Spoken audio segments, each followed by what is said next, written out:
Throwaway account. English isn't my first language. Mods. Delete if not allowed. I'm posting this here because I still can't decide whether what happened to me counts as attempted humiliation after service, or just the oldest, ugliest cliche in human history. I came back without warning. That matters, because if I'd warned him, none of this would have happened the way it did.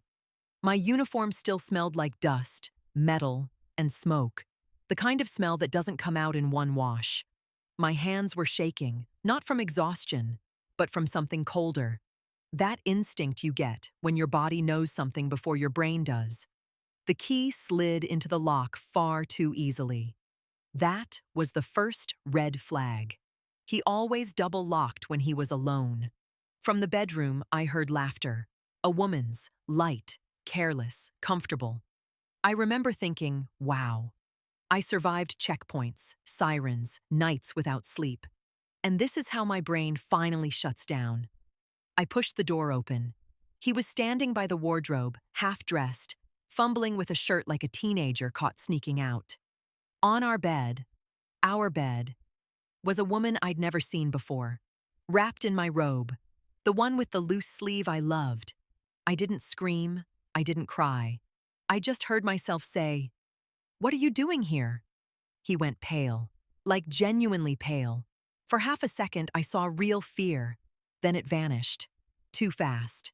That's how I knew he'd practiced this. "You've got it all wrong," he said quickly.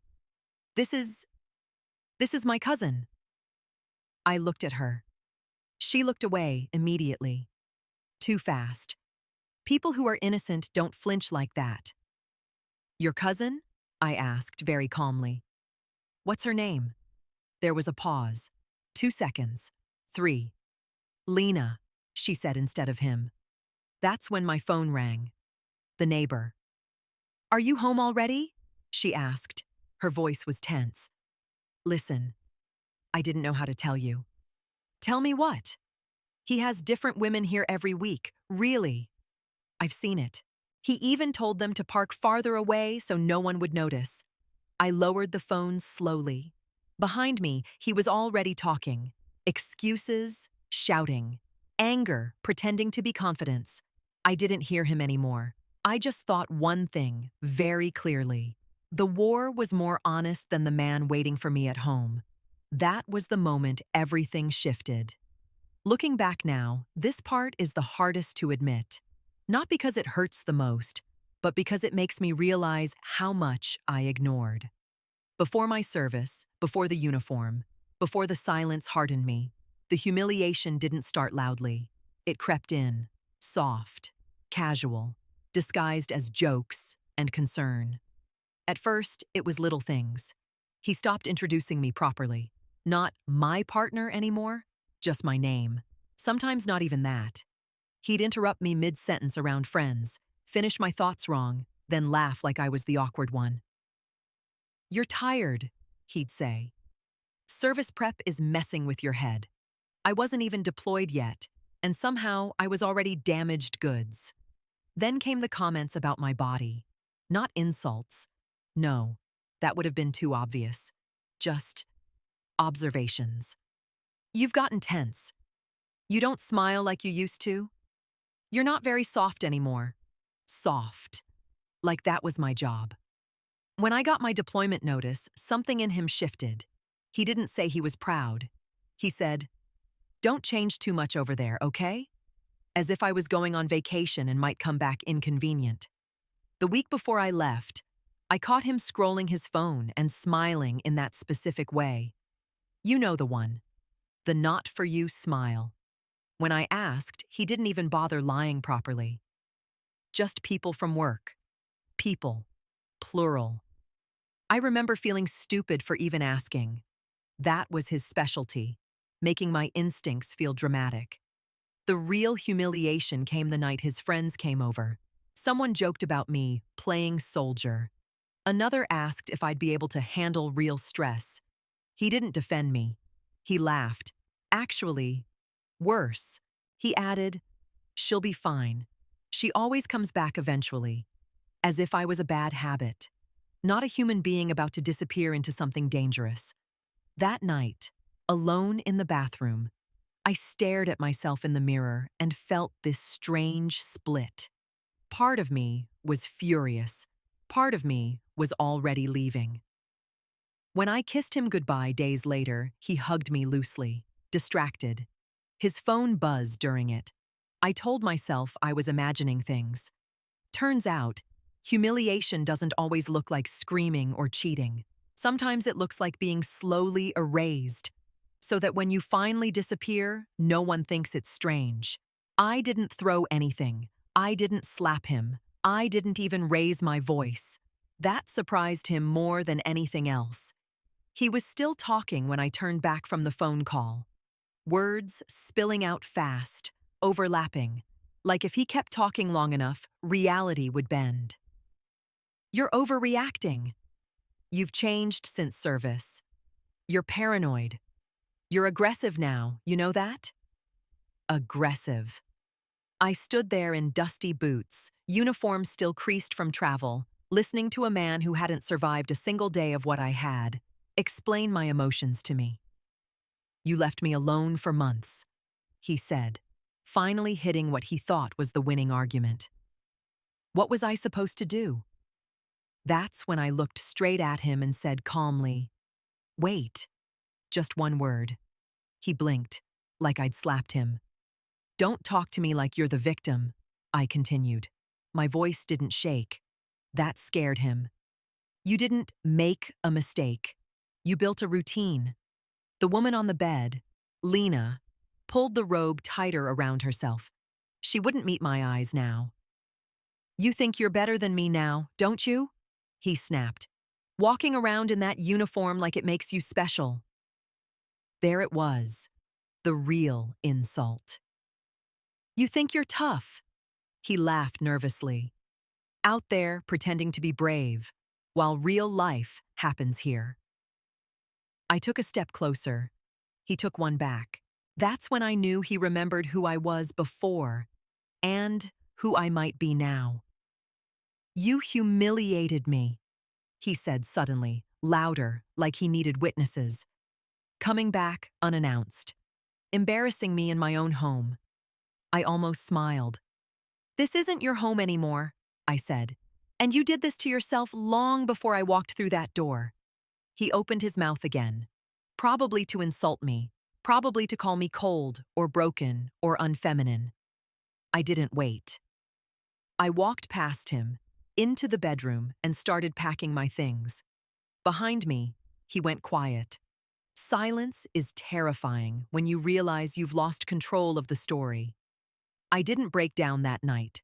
That part confuses people when I tell them later.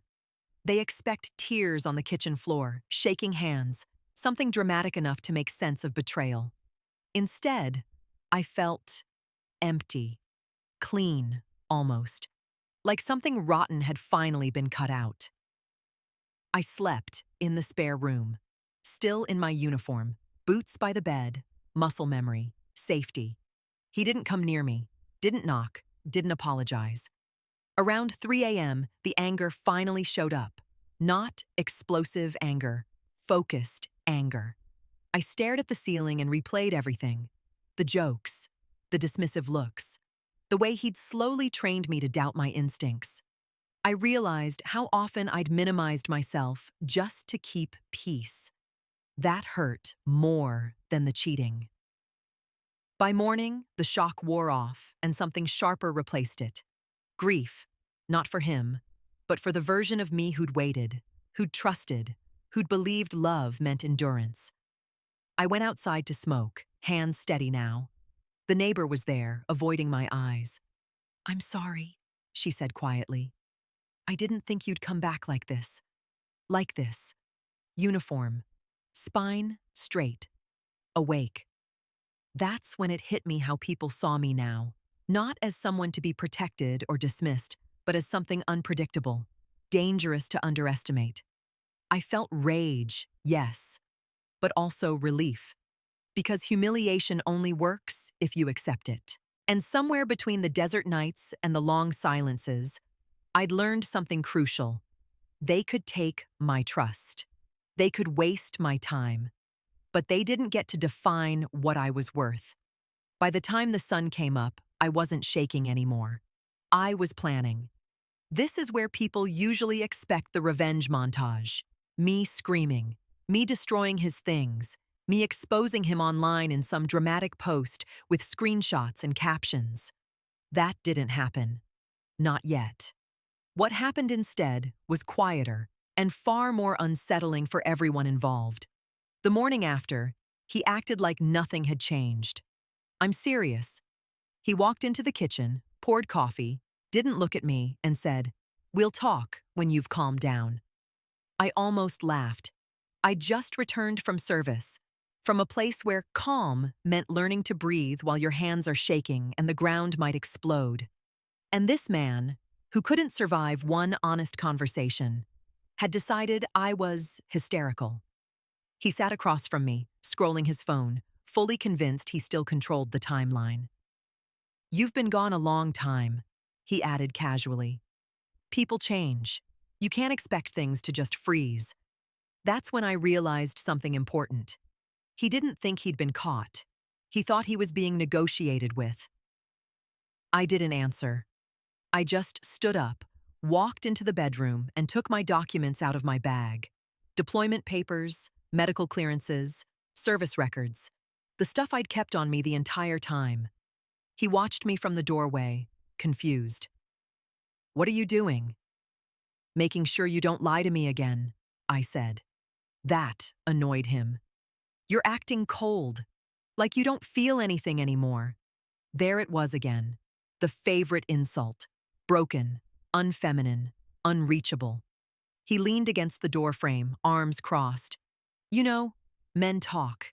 They warned me this would happen, that you'd come back. Different. Hard to live with. Different." As if loyalty had an expiration date, I looked at him for a long moment and realized I felt absolutely nothing. No urge to defend myself.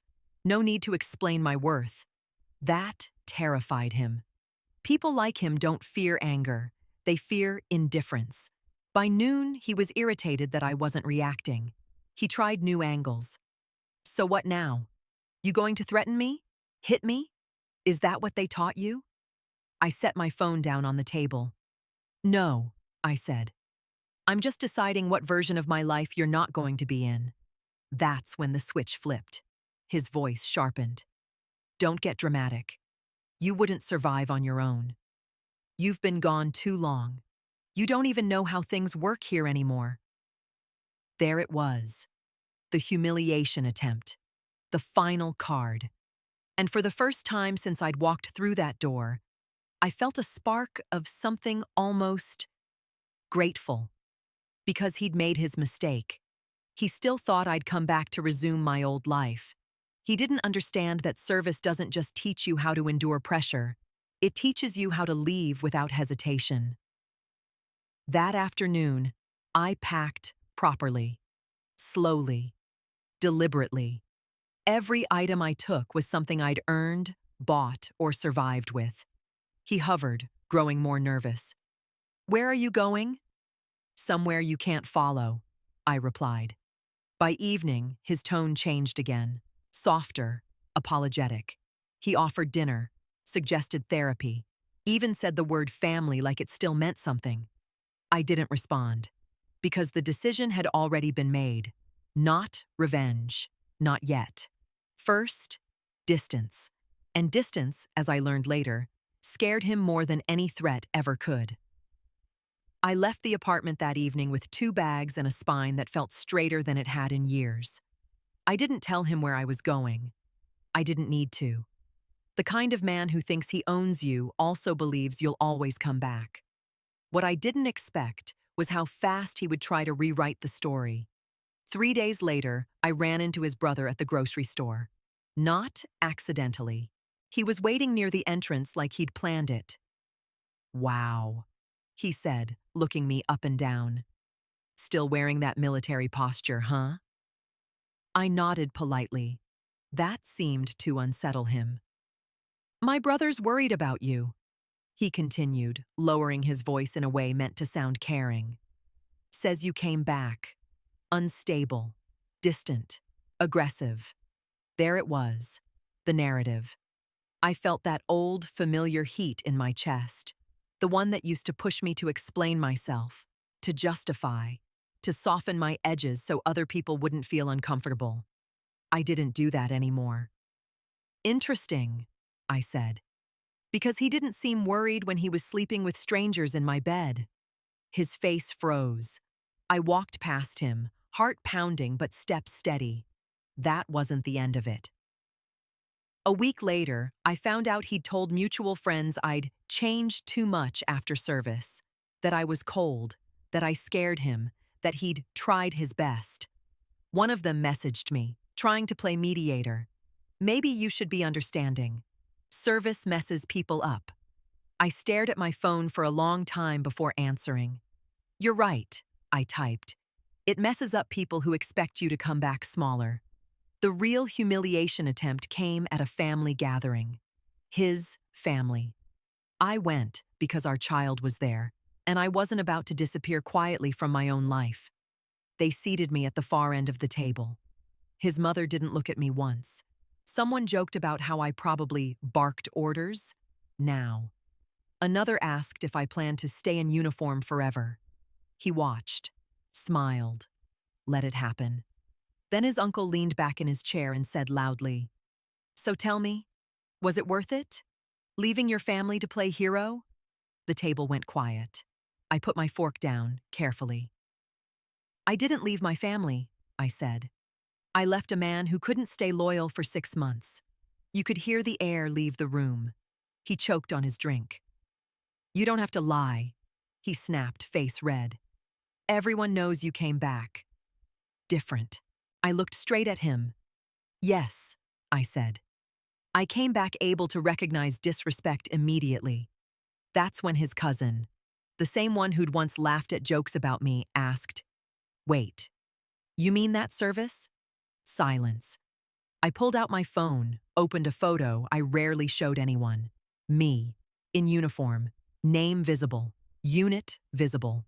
Not a brag, just a fact. Their expressions changed instantly. Surprise, then discomfort, then something close to fear. No one laughed after that. No one joked. Because suddenly I wasn't a convenient stereotype anymore. I was real. And real women who survive things don't fit neatly into humiliation narratives. We break them instead. After that dinner, something shifted. Not inside me. I was already steady there, but around me. The air changed. Conversations stopped when I entered rooms.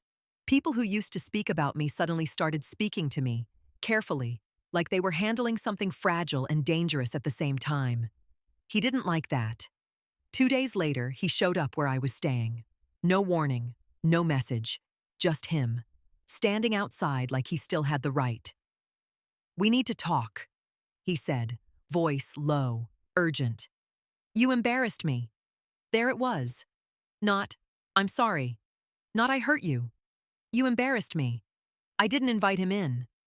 You did that yourself? I replied. He laughed, but it sounded thin. You think wearing that uniform scares people? He said. You think that makes you untouchable? I looked at him for a long moment and realized he still didn't understand. Not really. No, I said. It's not the uniform. That irritated him. Then what? He snapped. You going to threaten me now? Tell everyone how tough you are? I shook my head. I don't have to threaten you. You've already started panicking on your own. His jaw tightened. You're not as important as you think. That was the last insult he had left. I took a breath, not to calm myself, but because old habits die hard. Then I said, tomorrow morning, a lawyer will call you, about custody, about the apartment, about the money you thought I didn't know about. His face drained of color. What money? I smiled, just slightly. The one you moved while I was gone. The one you assumed I'd never check because you thought I'd come back broken. Silence. You could actually hear it settle between us. You, he started, then stopped. You wouldn't. I already did, I said. That was the moment he finally looked at me the way strangers had started to look at me lately. Not with pity, not with arrogance, with calculation. You plan this, he whispered. I nodded. Not revenge, I corrected. Protection. His voice cracked then. Just a little. You're ruining my life. I didn't answer right away. I thought about nights spent listening for danger, about learning how to stay alert without falling apart, about what real loss feels like. No, I said finally. I'm just no longer sacrificing mine to keep yours comfortable. He left after that. Not angrily, not loudly, quickly.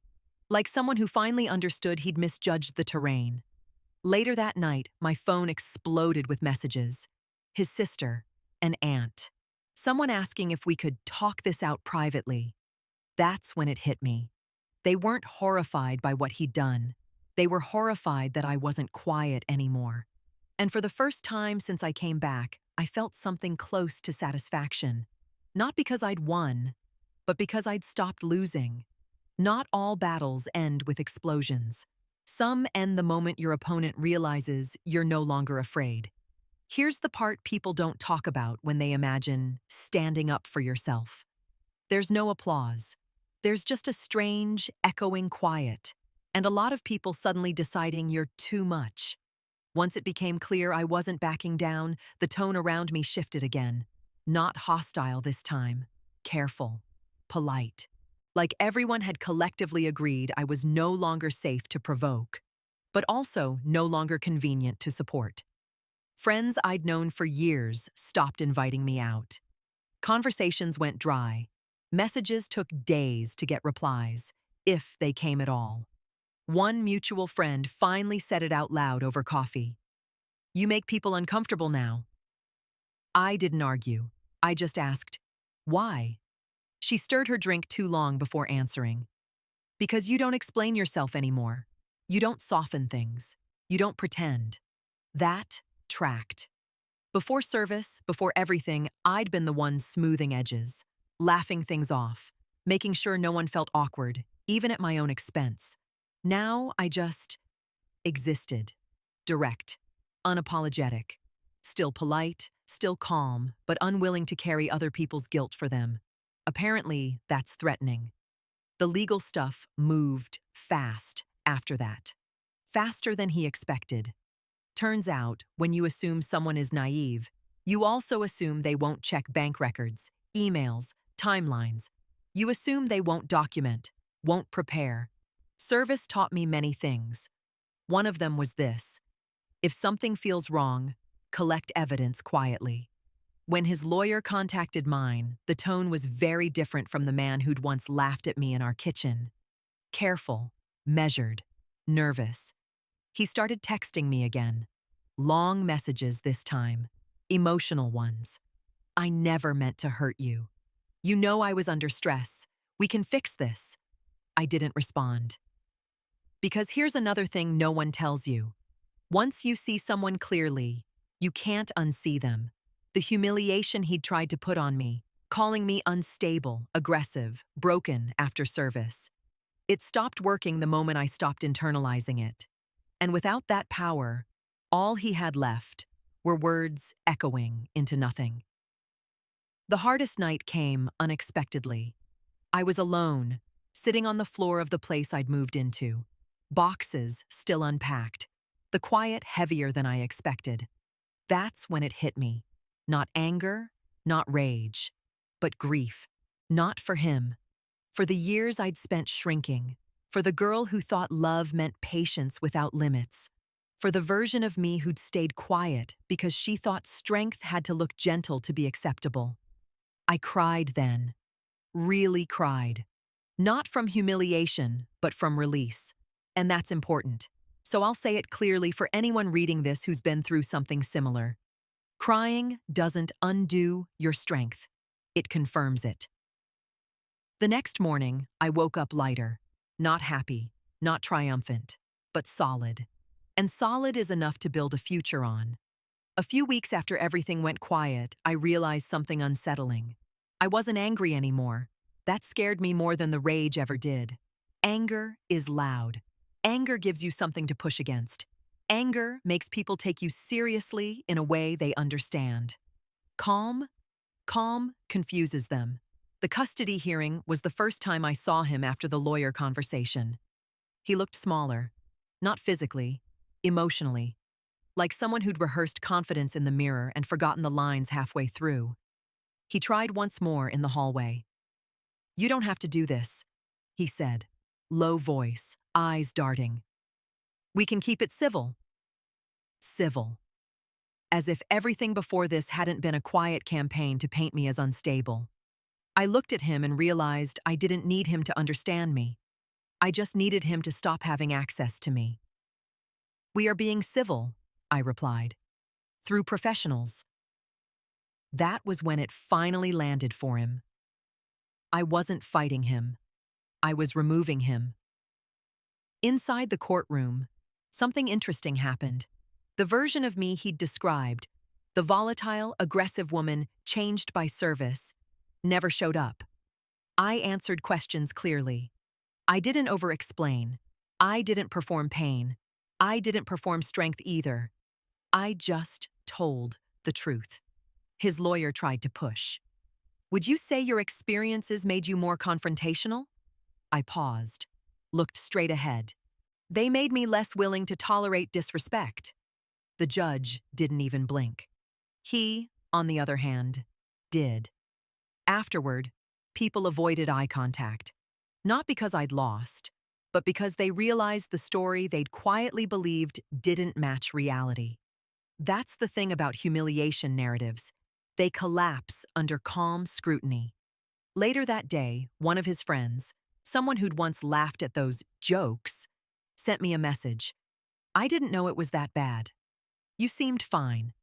I stared at the screen for a long time before replying. "That's the problem," I wrote. "People only notice damage when it looks convenient." No reply after that. And here's the strange part. I didn't feel victorious. I felt done. Done explaining. Done proving. Done carrying other people's discomfort on my back. Power, I learned, doesn't look like domination or revenge. It looks like options. And for the first time since I came back, my life was full of them. Once the legal dust started settling, everyone expected some kind of dramatic next move from me. Revenge, glow up, public statement, a new relationship to prove I was okay. People love visible recovery. It reassures them.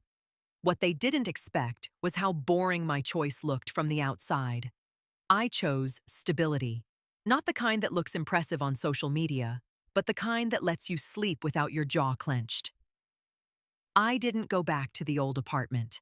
I didn't try to reclaim memories or prove ownership. I let that place stay exactly what it had been. A lesson I didn't need to revisit. I focused on logistics, paperwork, routines, small, controllable things, morning runs, therapy. Not because I was broken, but because I refused to carry things alone anymore. Time with my child that wasn't rushed or tense. That decision confused people more than any revenge would have. One mutual acquaintance actually said, "I thought you'd do something bigger." I nodded. I did. They didn't get it. That was fine. Because here's the truth I didn't understand before service, before betrayal, before humiliation attempts. Choosing peace after chaos is a radical act. It takes more strength to stop fighting than to keep swinging. More courage to walk away from a narrative people want you trapped in. I didn't leave town. I didn't disappear. I stayed visible, but unreachable. He tried once more, weeks later. A short message. "I hope you're happy." I didn't respond. Not because I was angry, because my happiness no longer required his acknowledgement. The humiliation he'd tried to pin on me, the idea that I was unstable, aggressive, ruined by service, never actually belonged to me. It was a projection, a defense mechanism. A last attempt to feel taller by shrinking someone else. Once I saw that clearly, the choice became simple. I would build a life that didn't revolve around reacting to him. And that, it turns out, was the most unsettling outcome of all, for everyone who thought I'd stay predictable. One part left. I didn't write this right away. I waited, because distance changes perspective, and I didn't want this to be a victory speech or a trauma dump. I wanted it to be honest. Here's the honest part. Humiliation only works when it confirms a fear you already have about yourself. That's why attempts to humiliate people after service are so common. People expect you to come back fractured, unstable, grateful for scraps of normalcy. They poke at you to see if you'll fold, if you'll apologize for surviving in a way that made them uncomfortable. I didn't fold. Not because I'm special, not because I'm fearless, but because service taught me something no one can take back. You learn exactly how much pressure you can survive. Once you know that, insults feel small, manipulation feels obvious, and people who rely on you doubting yourself lose their power fast. Looking back, the most horrifying moment for them wasn't when I confronted him, or when the truth came out, or even when the legal consequences hit. It was when I stopped reacting, when I didn't cry on command, when I didn't explain myself, when I didn't soften my words to make things easier for them. That's when they realized I wasn't who they thought I was. And that terrified them. So if you're reading this and you've come back from service, or from anything that changed you, and someone is trying to humiliate you, label you, shrink you back into a version they preferred, here's what I'd tell you. You don't owe anyone proof that you're still normal. You don't owe anyone access to you because they miss the version of you they could control. And you don't need to win loudly to win completely. Sometimes, the strongest thing you can do is quietly build a life where disrespect no longer has a place. I sleep well now. My child is safe. My name is clear. And the people who tried to humiliate me, they still talk about me, carefully, which tells me everything I need to know.